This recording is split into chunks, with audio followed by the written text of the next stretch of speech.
Hello, everyone. My name is Kyle Matthews. I'm Executive Director of the Montreal Institute for Genocide and Human Rights Studies at Concordia University. Very pleased today to welcome you for the start of a series called Decoding Hate Speech, a series of high-level discussions with experts to understand how to counter hate speech and incitement to violence. And I said these series aims to increase the understanding of and raise awareness about online hate speech within the atrocity prevention community and beyond in the lead up to Gamak 4, a global meeting taking place in November 2021, which will address hate speech, incitement, and discrimination. We're very, very lucky today to have a series of great distinguished guests and experts. For those following us online on YouTube or Facebook, when it's time for question and answer period, if you could please mention what region or country you're watching this from and title to your organization or an association if you do have one. And now we're very lucky to first have our moderator, who is Mo Bleeker, who is a special envoy for dealing with the past and atrocity prevention at the Swiss Federal Department of Federal Affairs. We also have our panelists today. We have Lieutenant General Romeo Dallaire, who's founder of the Child Soldiers Initiative, and he's MIGS's Distinguished Senior Fellow. We have Katarzyna Gardelkadze, officer in charge at the OSCE Office for Democratic Institutions and Human Rights. And we also have from the United Nations, we have Castro Wazemba, who's the Chief of Office of the United Nations Office for Genocide Prevention and the Responsibility to Protect. So now I would like to pass the floor to Mo Bleeker and have her moderate this very important discussion. Thank you very much. Thank you, Kyle. Good morning, good afternoon to everyone. My name is Mo Bleeker, and I'm the chair of the Global Prevention Platform, Gamak. I first wish to thank very warmly the whole team of the Montreal Institute for Genocide and Human Rights Studies for this wonderful cooperation. And for your information, each of us will facilitate one of the 4 coming sessions that we are realizing together. So thank you very much. I also have the pleasure to announce you that more than 200, around 230 people are registered, which is quite a success already, but it also tells us how much hate speech is really a preoccupation for all of us. So there are people from all continents and countries such as Colombia, Canada, Philippines, Denmark, Iran, Israel, the US, Switzerland, Sudan, Sri Lanka, Tanzania, and so many other countries. Let's also celebrate something important, at least in the heart of Gamak, that we have participants that are governments, CSOs, and multilateral organization representatives, among them judges, archivists, members of truth commissions, of security institutions, educators, ambassadors, leaders of civil society organizations, and of multilateral organizations. I think that's very important, and it shows us that we are a community very diverse. Kyle already presented the fact that this is a series of 4 webinars. We're aiming to increase the understanding of and raise awareness about hate speech and the vectors of hate speech within the atrocity prevention community. We consider this also as preparatory step towards our global conference that will take place next year, Gamak 4, in November in Den Haag. So this is a process with 4 meetings. And today we will concentrate on understanding, unpacking, decoding hate speech. What is it exactly? How does it work? And how is it linked to atrocity prevention? I want to underline the fact that Gamak and also MIGS, we are both giving a lot of importance not only to understanding, but also to acting. So our founding document from Gamak, for example, states that no society is immune. So we are convinced that we are all together in this, and that only all together we can make a change. Hate speech is on the rise in the world, and in May 2020, Secretary General Guterres called the international community to end hate speech globally in light of what he called the tsunami of hate and xenophobia, scapegoating, and scaremongering unleashed by the global pandemic. Violence attributed to hate speech has also increased in recent years with documented cases in Myanmar, in Sri Lanka, in the US, and more recently in Europa. Hate speech is escalating, for example, through incitements against the Roma community or also against migrants. This is a very serious threat, not only to our democracies, but also against global human rights standards that we have been building since several decades. Social media companies, we also have to take responsibility in this regard, and we are keen to understand today how they shall do this and how we can push that to happen. As we have learned from past atrocities during the Second World War, Rwanda, in the Balkans, in Cambodia, Myanmar, and in so many places throughout the human history, hate speech can indeed be a precursor to mass atrocities. It is therefore crucial to understand well what we are talking about in order to be able to address this phenomenon early and efficiently enough, even much before we even enter into a spiral of violence. I'm very grateful to our panelists, very distinguished, for helping us to decode these complex issues.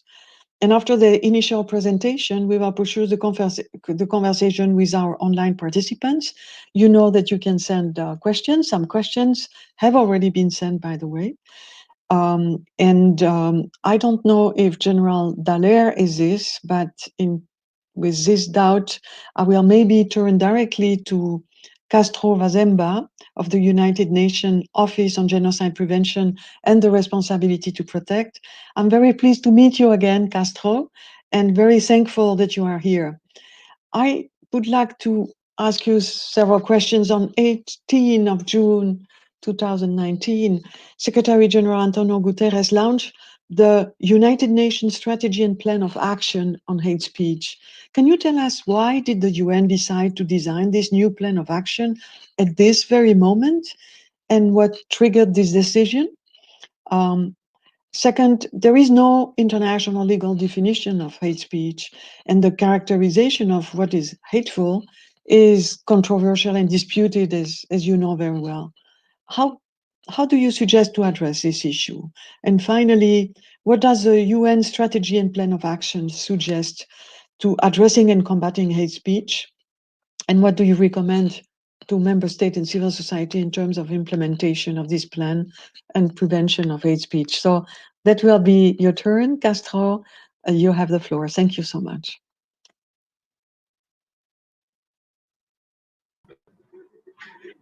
Thank you very much, Ambassador Mo Baker. And I take this opportunity to thank the Montreal Institute for organizing this very important seminar on itself. Good afternoon, good evening to all the participants here. I will just delve into the subject matter as Ambassador Mo Baker has just highlighted. I think thank you for bringing out the most important salient questions related to hate speech on itself. As you have said in your introductory remarks, Ambassador Mo Baker, hate speech has become a very concerning issue globally. Across the whole world and all regions. It's not any specific to any particular region, but globally we are seeing a very high proliferation of hate speech targeting the most vulnerable people in the society. Particularly, we have seen hate speech that includes along ethnic and religious minority, targeting religious and ethnic minorities. We have seen hate speech that targets refugees and migrants, scapegoating them. And amid this COVID-19 pandemic, we have also seen very alarming signs in hate speech, xenophobia, and scapegoating a number of groups and individuals on its side. These trends are very worrying, and as you have directly said, hate speech is an indicator of more serious issues that underline our societies and sometimes can lead to violence, but even in extreme cases, hate speech can be a precursor to the risk of atrocity crimes. We have seen, as you have said, Moblika, in the past, whether we start with the Holocaust or we go to Rwanda or what happens in Srebrenica, the violence in Central African Republic, Iraq, Myanmar, and South Sudan and many other places, that the whole violence is always preceded by demonizing the other group. And sowing the seeds of division and mistrust among societies before even the violence itself is executed. Therefore, it's very important that we pay attention to this issue of hate speech. It's not just an issue that we can gloss over it and say, it's enshrined within the freedom of opinion and expression. We respect that within the international law, but also we have to be cognizant of the risks that are associated with it, and therefore, we respond to it. These are some of the main reasons that informed the Secretary General to ask the Special Advisor on the Prevention of Genocide to coordinate the UN system and come up with the strategy and plan of action on hate speech. It was informed of these very concerning trends globally, both in the global north and in the south. It's threatening our democratic institutions and the human rights institutions and all the fundamental rights that we have achieved. Why is it now? As you could see globally, I think there's also a worrying trend of reneging on multilateralism and emphasizing, kind of unilateral actions and a lot of nationalistic rhetoric globally. We can see these trends.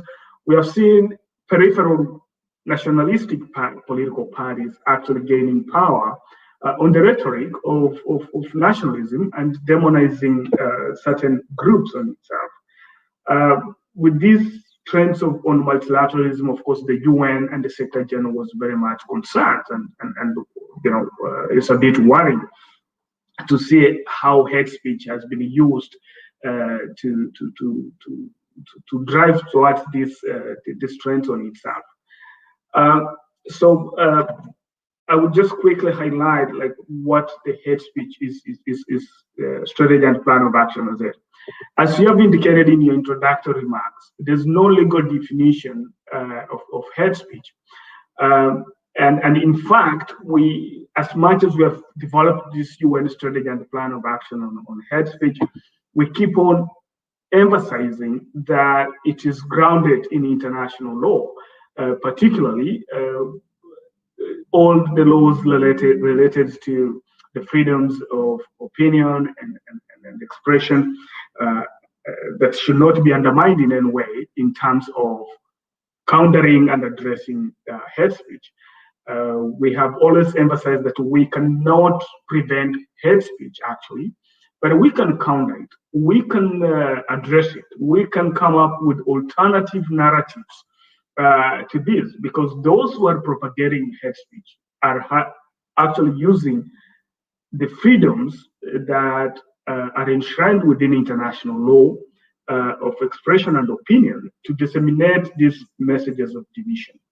So the UN strategy and plan of action, the first thing it does is attempts to provide guidance as the parameters of what constitutes hate speech and what kind of hate speech should we be concerned about. And I encourage all the participants to look at this UN strategy to understand the parameters that we are talking about in the definition of hate speech on itself and what constitutes to be hateful in itself. Of course, the fundamental issue here is that we are concerned with hate speech that, if it's not addressed, could actually get to the level of incitement to violence. Of course, we know that incitement in itself is clearly defined and prohibited within international law, whereas hate speech is not. And therefore, we are concerned with hate speech that is almost to the threshold of where we can think that it could constitute elements of incitement to violence. And of course, on the extreme is incitement to atrocity crimes. So when you look at the UN strategy and the plan of action, the main attempt is to rally the international community to have a common understanding of what hate speech is. And then the second level within the strategy is how do we respond to this very growing and very dangerous phenomenon itself. The strategy sets out 13 commitments for action and is grounded in several core principles. The most critical is the importance of balancing the need to combat hate speech with the protection of the freedom of opinion and expression. In order to do this, it's important to have clear understanding of what constitutes hate speech and what measures, legal and unlegal, exist to address it.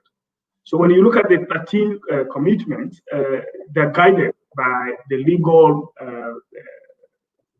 arrangement that is in place. It's important to note in this context that hate speech, which reaches the threshold of incitement to discrimination, hostility, or violence, or incitement to genocide as defined in international law, is prohibited. Of course, this is not to say that we should not look at other forms of hate speech, which at the moment do not reach that threshold in itself. The UN strategy and plan of action attempts to address several levels of hate speech, but in particular, addressing hate speech before it reaches the level of incitement. This includes addressing the root causes of discrimination. We believe that the most effective means of addressing hate speech is by understanding the root causes, the drivers, what makes the society resort to hateful messages on itself of discrimination. It's something that the UN we cannot do on our own, and therefore we need a bigger coalition to address hate speech. As you said, is there room for the civil society and other actors? Absolutely. We need research institutions, we need member states, we need the civil society, we need the tech companies whose platforms are being used to disseminate at a very rapid level in addressing this concern on itself. Therefore, the strategy, the UN strategy recognizes this, that it's not going to do this on its own. But we have to work very closely with these very important actors for us to be able to address hate speech on itself. Thank you. Thank you, Castro. I think that's very important. You gave us a real good understanding of the different dilemmas, the tensions between freedom of speech and hate speech. And basically, you tell us also that, first of all, the United Nations needs the support of member states, civil society organization. We will see with Katarzyna a series of examples of action in this regard. We didn't have time now to touch upon social media, but we will do it in the conversation. I think what you just said also about the importance to address root causes can be and can introduce very nicely General Dallaire. We'll come back to you after Castro. Thank you very much. And General Dallaire, I'm happy that you made it in spite of the technical difficulties. So thank you so much to be with us. It's important. Your voice is important, and it's interesting that you speak just after Castro, because you have been witnessing this kind of situation where hate speech really led to genocide. And I think it would be important to listen to you. We are all making somehow introductions during 7 minutes to let after the participants also come in. So how, in your experience, did hate speech begin very concretely in Rwanda, and how did it escalate to genocide? Sometimes it's difficult for people to understand that hate speech actually can escalate to the commission of atrocities. And at this time, what do you think now? Decades have passed, but what would have been done to prevent hate speech from spreading? And who could have acted to stop this deadly dynamic at this time? And several decades later, today, given that you are very involved in all these prevention activities, do you see changes about how hate speech develops in terms of content, in terms of manner in which it develops? And again, can you give us very concrete examples and maybe suggest us some recommendations to prevent this? And we'll come back also with you after with the questions of participants. Thank you very much and welcome with us, General Dallaire. Well, thank you very much. Thank you, Moet. I'm glad you've given me 7 hours and not 7 minutes to respond to this series of questions. I'm going to go to a far more nearly aggressive dynamic of the situation, in as much as I am still looking for those who consider this truly a revolutionary period of communications in the world where humanity is going to be able to Skype soon. Everyone in humanity, there's no more borders. We are now global. We're now a planet. We're now actually the whole of humanity. And so I will argue that we're still trying with some very arcane classic methods of meeting a brand new weapon system that's been deployed out there and that is proving itself to be exceptionally effective in the destruction of communities, of families, of countries even, and sustaining conflict. So let me rapidly, because I want to keep my time with you under control. My last command was certainly in 1994 with Rwanda, and the tools of communications of that time, only 25 years ago, were pretty crude. I mean, we had the Radio Milkalin, and people were listening as best they could to it, and some even considered it the voice of God, even. And so that instrument of communication was the unifying factor to influence the whole of the population. And so what it really brought forward was is that there are means in the hands of those who are intelligent, yes, but ruthless, to be able to manipulate into, of course, very, very effective weapons of influencing the population and ultimately pushing them, even as Radio Milkalin did, to mass atrocities and genocide. And so we're in an era that is revolutionary because there's been in these imploding nations and failing states and the conflicts that continue to flow around, we're seeing in so many of them a whole new set of weapons. Weapons like rape being used as a very deliberate weapon, not by some rogue soldiers, deliberate to destroy through horror the social construct, through fear. We've seen the use of children who can be influenced so significantly by the technologies, by the communications, by the ability, in fact, to talk to each other, to coalesce in real time. The children being used as the primary weapon system in some of the conflicts and the mass atrocities, just like we saw in Rwanda, in fact. And this has, in fact, brought forward, in my opinion, the weaponization, after 25 years later looking at this, a weaponization of the social media construct. And as such, we're in a revolutionary technological time frame because the impact of what is in the hands of all the population, nearly all the population, in one way or another, has yet no limits, has let no optic of its full potential. And it is a very immature program. It's a very immature instrument that, in fact, is open to all kinds of opportunities for those positive, but certainly those who are negative.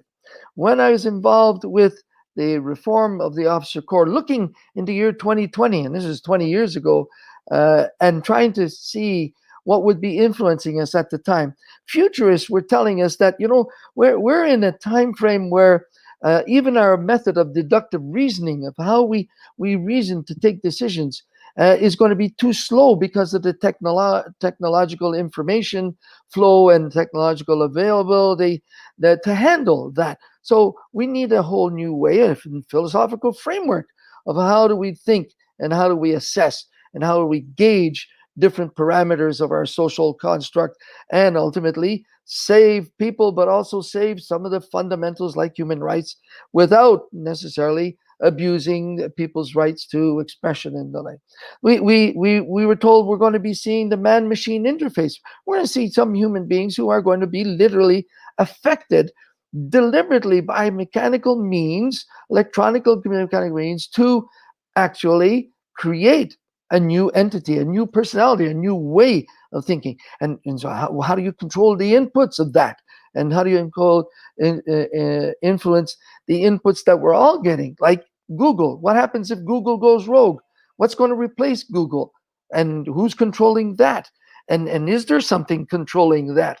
And ultimately, artificial intelligence is now growing at an exponential rate. So you've got this communications tool that's been turned into a weapon system to pass on all the material that Castro has just been talking about previously. And I don't see a sense of urgency. I don't see a sense of realizing that we need a whole new generation of means to go after this and neutralize this weapon system and this threat to security, to the populations, and ultimately to peace around the world. It's rather interesting that when they had the nuclear weapon systems and it started, I became patron not that many years ago of the movement called the Pugwash movement that was founded in 1957, and it had as aim to prevent the proliferation of nuclear weapons and to create arms control. And so you had the world focused on a weapon system that could literally obliterate humanity. And humanity, with its poor communication at the time, realized that and certainly gave different levels of support to it. And it permitted a certain control that at times we still have some very, very serious concerns about with certain countries. However, we created something pan-global. It wasn't just the nation states, it was pan-global. So what do we have now in a world where borders don't count? That we, in fact, are seeing the most prolific utilizers of these systems, the social media, are the youth. And they're the one less capable of looking at the risks of it because their brains are still being developed. They're under 18, many of them, even up to 25, our brain sort of has grown to its maturity. But the risk assessment of playing with something of this nature is still, for many of them, immature. And as such, the vulnerability is extraordinary. And with the demographics of the world, the youth, who are the main users, the ones who are, in fact, leading the pack on trying to make this system dance, are the ones who are the most vulnerable to being influenced by it. So what are we doing about this generation without borders to be able to manage that impact that they have? And so it is, for me, a fundamental premise that although we have the strategic plan, the strategy and plan of action for hate speech that the Secretary General has admitted, and I've gone through it, and many of you have read it, and so on. This is classical, using nation states and goodwill, and hopefully the engagement of citizens to try to bring to a certain level of maturity and control and discipline an instrument that is a weapon that is nurturing conflict, mass atrocities, and genocide. And the instruments that are improving that weapon, like artificial intelligence, are growing, and we're still fiddling with how do we debate this and how do we gain acquiescence by nations. We got to look global. We need a global movement. We need a global fear, as we did with nuclear weapons, to stop this from the means by which those who are ill will are able to use it and use it very effectively. Remember, Radio Midkanin was just a very simple radio, but it changed the youth of that nation, particularly one ethnic group, from being just part of a young youth movement of a political party into, through being a gang and being very belligerent, into a militia that actually slaughtered nearly 1 million people. Hey, the stuff we got now is way beyond that. And yet, the solutions that I'm hearing are lacking urgency and lacking any innovative approach that is even close to those who are continuing to improve that instrument and turn it more and more into an effective weapon and a threat to us all. Thank you. General Dallaire, thank you. Thank you very much. We do organize this series of webinars precisely because it's urgent to act. And I could endorse also your statement about the proliferation of weaponization of communication. And in particular, I think that what you have described also in the sense of vulnerability among youth and children to attacking also the sense of social construct and the common good is absolutely at the heart of that. And we hope that with the participant, we can get to a kind of good understanding of that. Nevertheless, I think that we have different tools at disposal. I do agree that we are in a process. We are always too late. We are much too late. But we have to react strongly.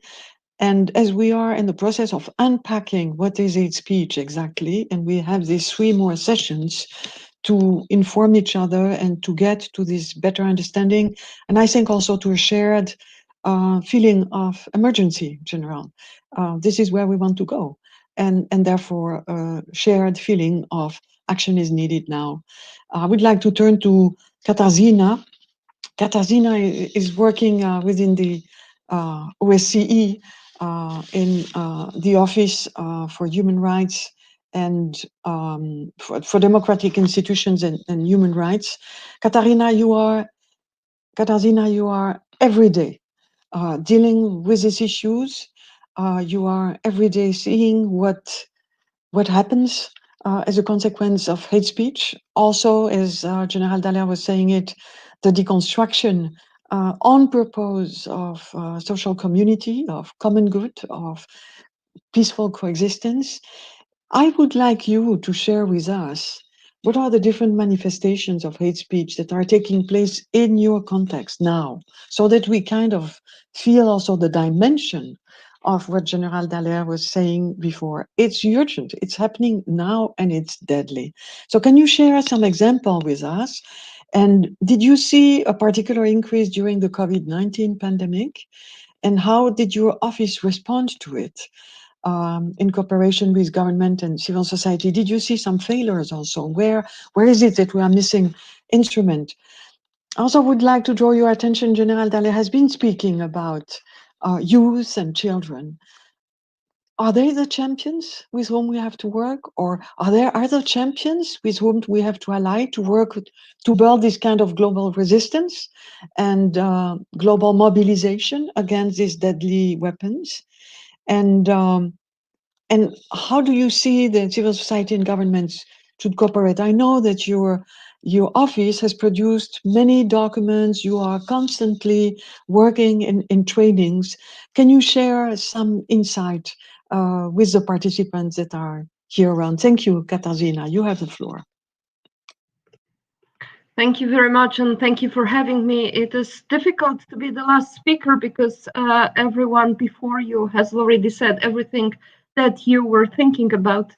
And also, I will go back to this. It's not easy for us in the context of the OSCE to speak about hate speech, and I will explain why. But I want to share some reflections in general about hate speech and what it does. As we probably all know, it was exactly 1 week ago when a 17-year-old with a rifle killed 2 people and wounded another one on the streets of Kenosha in the United States. And what struck me was that it took Facebook 24 hours to take down a group that was calling for violence and calling to take up arms and defend the city from evil thugs. And it's not that Facebook didn't know about the call and about the event and about the call to violence. On that very day, it received more than 450 reports about incitement to violence, but it replied that it did not violate the policy of Facebook. So they chose not to act until it was too late. And that was really striking, and that I think is in a sense a sign of times. And we, as was said before, neither violence nor killings appear out of nowhere. At ODIHR, we work a lot with hate crimes, and I will go back to this. And we say that hate crimes are message crimes because they are a manifestation of hatred and discrimination against a group or a community to which the victim belongs or is perceived to belong. It's like Mr. Marian Turski said in his famous speech at the 75th anniversary of the liberation of Auschwitz. Violence creeps up on us word by word, step by step, comes closer until what has been unthinkable before becomes a deadly reality. Unfortunately, OSCE participating states have given ODIHR a very strong mandate to address hate crimes, but none to work on hate speech that precedes the crimes. And as was mentioned before, when we talked about the definition in the OSCE context, we don't even talk about hate speech. We talk about intolerance discourse, and it is a real pity that this issue is not discussed. This is discussed, but there's no mandate to address it, because hate speech is now everywhere, from online platforms to public words coming from top political figures, and what was unthinkable before has now become mainstream. When it comes to COVID-19, we have analyzed the effects of the so-called states of emergency, or whichever the delineation of those was introduced during the COVID-19 pandemic, and the effects on democracy and human rights. And what we have noted was a steep surge in hate speech, or the intolerant rhetoric, offline and online, and also associated with it disinformation and misinformation, often scapegoating and stigmatizing individuals and groups across the region. And we saw that people in marginalized and vulnerable situations, as mentioned before, Castro said, ethnic, national, religious minorities, migrants, and refugees were particularly affected. What we have also seen is that state actors and others have framed the public debate during the pandemic around repeated appeal to emotions. And they have preyed on people's uncertainties, on anxieties, on fears and lack of information. They have peddled negative stereotypes and conspiracy theories that incited hatred and that often led to discrimination and violence.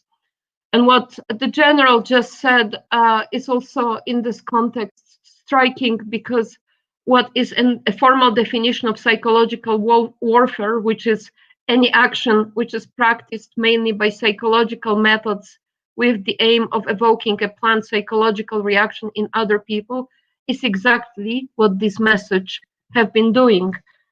So there is certainly a need to understand the sense of urgency and the sense that this is a weapon. We have seen also that before the pandemic, there were rising concerns about the widespread use of social media platforms, digital technologies to disseminate hatred and serve as vehicles for propagating hate speech. And it really spreads like a virus. And I will not talk about artificial intelligence, bots, and other things, but I want to say what it does. And it's interesting what it does, not only to like-minded, but also to unsuspecting people, as it amplifies and for some normalizes the message of intolerance. In political science, we have this concept termed the Overton window, or the window of political discourse. The concept effectively says that in the center of the window are mainstream ideas that are socially acceptable, the political lines and policies that are okay for people. At the outer edges, we have radical lines of debate that are starting to permeate small sections of society, and outside the window, there are things that are socially unspeakable. And what happens when hate speech is aired publicly is that it becomes normalized. So the Overton window, the range of ideas tolerated in public discourse, shifts. So when white supremacists call for violence against people of color, then more moderate, subtle forms of racism appear somewhat reasonable in comparison. There was a recent study done in Poland that found that exposure to angry, hostile content against specific groups indirectly increases prejudices of people, exactly because it desensitizes them towards those groups. So when key political figures speak about banning Muslims from their countries, compare refugees to a plague, and announce the creation of LGBT-free zones, the internet that is built to reward clickability over accuracy shifts the overtone window quickly, and what is socially unspeakable becomes mainstream. I would like to go for a second to two points. One is that the universal human rights to freedom of opinion and expression mentioned earlier, it should complement and reinforce other human rights to safeguard the core values of non-discrimination. But we see that human rights no longer advance together as a part of single, indivisible, and interrelated framework. Because as mentioned before, freedom of expression is far too often abused to stir up hatred and destroy other rights and freedoms protected in democratic societies. But there's also this old saying in the law, your liberty to swing your fist ends just where my nose begins. It basically conveys the principle that your right to exercise whatever liberty you think you're entitled to ends when it threatens my life and safety. So when Mark Zuckerberg calls a decision not to take the Kenosha group off Facebook an operational mistake, it is highly inadequate and irresponsible, I would say, answer to anti-Semitism, conspiracy theories, and outright violence that really reek across the platform and lead to people being killed. And I think there are two things that we need to do to address this as kind of primary priority. It's not about more state control of social media, and it's not certainly about social media companies self-regulating. What we need to prioritize is building a system of shared responsibility where state institutions, businesses, international and civil society organizations, academia, and others deal together with the misuse and abuse of social media. And secondly, and I think this is equally and critically important, we need a massive investment in educating people in emotional intelligence, critical and analytical thinking, and digital literacy, starting from early age and using all formal and informal channels. Because I think only with such an investment, we will be able to build resilience and counter insensitivity and complacency. And I will just end with the quote from Marian Turski, and also building on what the general just said. If people become complacent before we know it, some kind of Auschwitz will suddenly appear from nowhere and befall us and our descendants. And I will stop here for now, and happy to look forward to the discussions and happy to answer questions. Katarzyna, thank you so much. As well as you, General Dallaire, and Castro, Wazemba, are telling us how this is a deadly weapon that we should really not underestimate. Our participants from all over the world, I suppose everyone is seeing the comments. It's fascinating to see that we are so many people from the global planet. We have a similar question. I want to recall you, because this session is quite short, but I want to recall you that we will have 3 other sessions on artificial technology, social media, and we are still trying to unpack what is hate speech and how to address it. So we had a very strong reaction from General Dallaire to, in the UN, and I want to add what you said, Katarzyna, as we are seeing world leaders who are using hate speech in international meetings. And we see both the complexity and the perversity of what is now being put in place in a kind of total tsunami manner, in the sense that we can't apparently stop it. So we need a strong alliance, we need strong actions, we need a strong understanding, and we need early victories to set it up. So I would like to have the three of us in a kind of very straightforward language and very concrete and very engaged to share with us about what can we do. It's urgent, and it is as destructive as nuclear weapons. While nuclear weapons, we can basically somehow see them, or they are physically there. Hate speech has this kind of invisible, immaterial dimension that really contributes to destroy community and to lead us to generate such a inhumane understanding of who is the other so far that it can justify killing other human beings as if they are animals. So I would like to hear the three of you. We have 10 minutes making recommendations for steps ahead. If you feel that one or the other aspect has not been addressed enough, go ahead. This is the session for decoding and unpacking hate speech so that we are all on the same line, we understand what we are talking about, and we continue the conversation after in the next session. So the floor is yours. Be straightforward and communicate. You have seen also the comments of the participant. So is there something missing in what we said, the three of us? What shall we do? First steps and midterm and long-term steps. And yes, the floor is yours. General Dallaire, and then Castro, and then Katarzyna, if it's okay for you. Thank you. Thank you, Mo, and well done. I'm looking at the Secretary General's strategy and plan action for hate speech, which is not an insignificant document. To be able to get that out of the UN in itself is quite a feat. But when you look at it, it says engaging in advocacy. It says convening relevant actors, engaging with new and traditional media. When they went after the nuclear non-proliferation and arms control, arms limitations, they didn't go and try to discuss this and work it out with governments, leaders, diplomats, and the like. What they did in Pugwash was convene 20 of the world leading nuclear physicists, including the Russians at the height of the Cold War, to them figure out what would be the best way to grasp this weapon system and to be able to control it, try to establish a certain discipline, trying to bring it under a level of control that the world then can adjust to meet. Well, we should be hauling in those that these young people who use the media and all these technologists and so on, bring them to the forefront of coming up with the answers.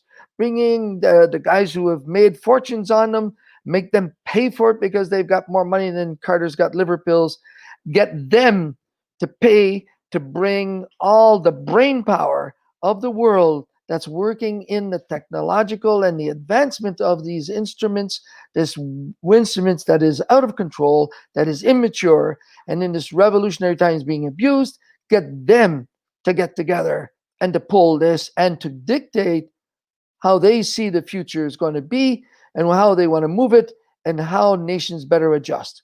That's my 5 cents.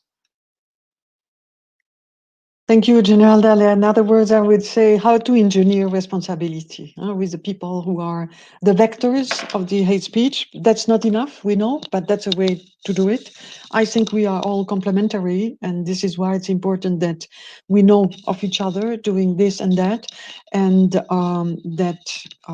everything can contribute to capitalizing and getting some strength in that. Castro, I'm interested about your reaction. I think you have published a very important document. We know how complicated it is to spend hours negotiating a resolution, documents, etc., etc. So what do we have in hands with your document, and how can we mobilize the states, and what is your reaction towards I would say, the recommendations of General Dallaire? Thank you very much, General Dallaire. Thank you, Ambassador Mo Bleeker. You know, participants, hate speech is so scary. There's a lot of agents in there. And part of it is because it's not clearly legally defined. And you cannot go anywhere and say, with a bullet, magic bullet, this is hate speech. It's a very gray area. We have seen governments cracking down on media, putting people behind bars, shutting the internet in the name of dealing with hate speech. We have to be very careful, okay? Within the international law, the most dangerous speech is prohibited under the International Convention on Civil and Political Rights and under the Genocide Convention. So the most dangerous speech in incitement is prohibited. Hate speech is a gray area where you see even leaders currently are using it for political mileage within the existing law itself. Therefore, criminalizing hate speech is not enough, okay? Because even the people who are in power are the ones that we are seeing spewing that hate on itself. So what do we recommend on this? One is that we have to understand that we need more speech, not less speech. Therefore, we encourage all, as Katerina has said, it's a shared responsibility. You know, we have seen what fact checking can do, even with the most powerful people. If you put the facts out there, it's going to have a counter narrative on that. So we encourage every actor to put out a counter narrative to hate speech. Let's use the digital advantage that we have, that you have, it doesn't matter who you are. If you have done your research, you know what the facts are, put those facts out to deal with the counter narratives. The second thing, Mo Bleeker, we don't have much time, is to think about the victims. That we also have to take the victim approach and all the time try to identify yourself with the target group and give a counter narrative and support to that target group. Because in most cases, the hate speech is targeting the most vulnerable. But as much as we deal with the tech companies and the governments and civil society to counter hate speech, we should also invest very heavily on the victim. And finally, we have to be aware when we're doing monitoring and analyzing hate speech that we have a common understanding, because we have seen many governments putting extraneous laws, criminalize hate speech, and we have seen it's just a pretense to hold on to power on itself in the name of countering hate speech. So we have really to be very careful. That's a gray area, but we must respond, be within the international law. Thank you. Thank you, Carlos. Very good. I think we follow with Katarina, and then I will try to make a little synthesis of what you are saying. Katarina, can you take the floor, please? I having agreed with everything that was said before, I want to say I think in 80s and 90s, we have seen in many countries, especially the new democracies, a massive coordinated investment in what was then termed civic education, especially for young people. And that led to the creation of a very vibrant civil society, a lot of new NGOs, a lot of new civil society groups. And then it was considered mission accomplished, and the investment kind of died out. And I think what we really need, and that's one of the things that we prioritize, but of course, with resources that we have vis-a-vis the scale of needs, we can only do so much, is educating people on and building resilience and building civic responsibility within societies. And I know that it works because when we, for example, look at Finland, that has been consistently ranking first, for example, in society's ability to deal with the phenomenon of fake news, we know that this type of education works. So this is, I think, a very urgent investment that needs to be made. And I think that's one thing. And I cannot agree more that that we really need to deconstruct the concept of hate speech. But I would really go back to this concept, my liberty, and where your pain begins, because I think, and these two are linked. We need education because education sensitizes people towards the other human being, and that's exactly what we need to do. Otherwise, the whole movable needle of people who are not neither for nor against, but are easily manipulated, will simply be taken away and taken towards the negative narrative, the hateful narrative, and we know where it ends. Katarzyna Castro and General Dallaire, thank you so much. I have 2 minutes to make a conclusion. What did I learn from what I heard? That this is a massive, holistic threat to humanity. This is a deadly weapon. And we need to organize a multiple answer by a diversity of actors to address this deadly industry of dehumanization. So what is important that, and I think this is part of the atrocity prevention, at the heart of this is the constructive management of diversity. And this is precisely what this weaponization of communication is trying to basically cut and destroy. It's the peaceful coexistence of diversity and the interdependence, or the celebration of practical interdependence of us in the humanity. You have been saying this. I would say what I'm hearing is that there is a need of a massive global movement that is strong enough and has leadership strong enough to be able to call upon the ones that are launching social media technical weapons, as you call it, General Dallaire, and to ask them to take responsibility, also to propose solution. And on the other hand, there is a need, an absolute need, of the continuous effort of multilateral institutions such as the UN, but also the OSCE, among them ODIHR, to help states not only to identify that, but to take the responsibility at their national level. You have said it, Castro, it's possible to work on legal frameworks. It's possible, it's not enough, but it's possible to address this situation, hate speech, where it happens directly.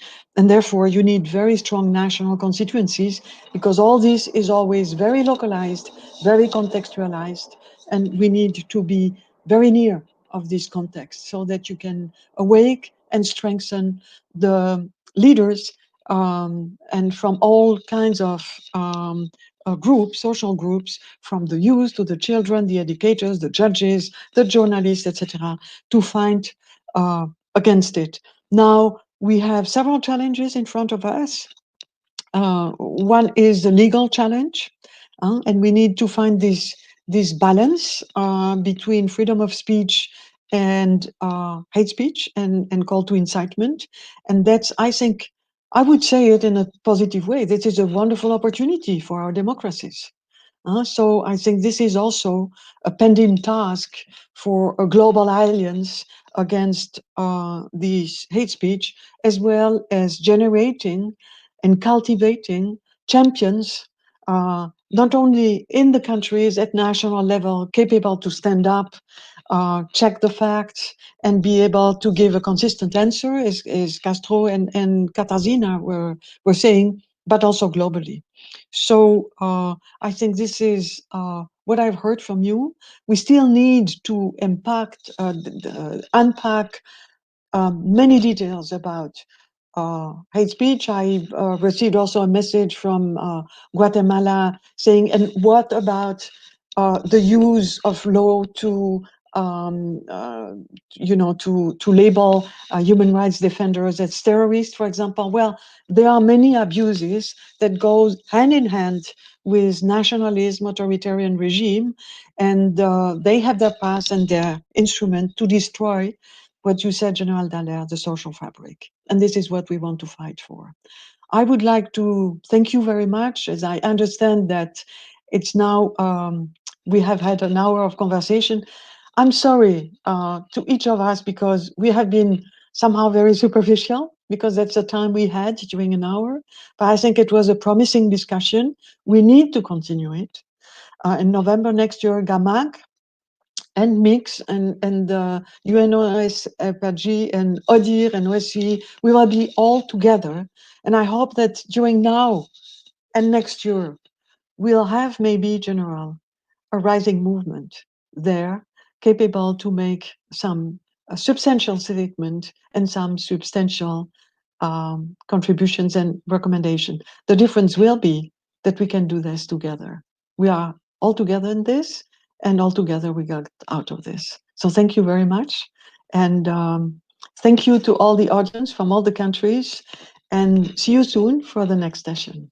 Goodbye and good afternoon or good day. Thank you. Thank you very much. Bye-bye. Bye.